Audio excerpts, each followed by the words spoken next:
Okay, this one's a little bit hard to go through, so let's talk through it.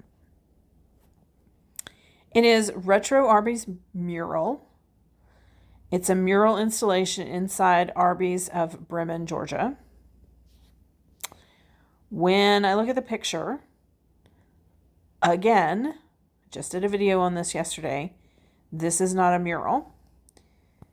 Murals are painted directly on the surface of the wall. This is a tile wall. This is not painted on the tile.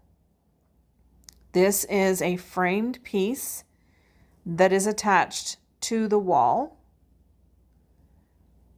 I don't know why. I do kind of have a feeling like it might be glued onto the wall rather than movable, but I don't know. That's probably not true because that's pretty nice tile and that would ruin that. Okay, so what I can say by looking at this, at first I thought it was a chalkboard, and then I was like, I don't think it is. I think it's some kind of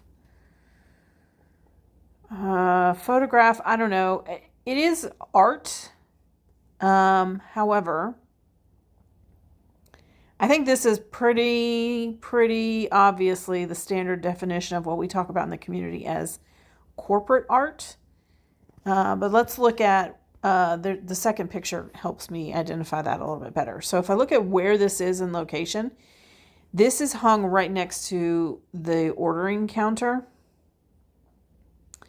So I think this is just something that the Arby's, I think they just have like a catalog. They can order and say, yeah, I'll take this art piece and this piece and this piece, and then Arby's ships it to them, Arby's corporate.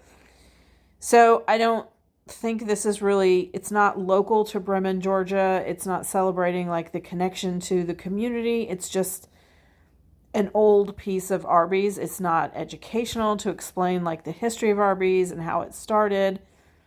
Nothing about this is unique. I don't really think this qualifies. So let's read the supplemental. It says this area of Bremen has very few stops or gyms. Bremen is home to many active Pokemon Go, Pikmin, and Ingress players. This would be a great addition for the community. This Arby's has recently been redesigned. And is very clean. This is a great spot to refuel and gather with friends or family. So if we think about the criteria, exercise, explore, be social, they didn't explain any of that in here, that why this piece of corporate art meets any of those three criteria. I think I'm going to end up rejecting this for accuracy of the title because they're calling it a mural when it is not a mural. Otherwise, this one actually might. Yeah, that's what I'm going to do with this one. I'm going to go to accurate.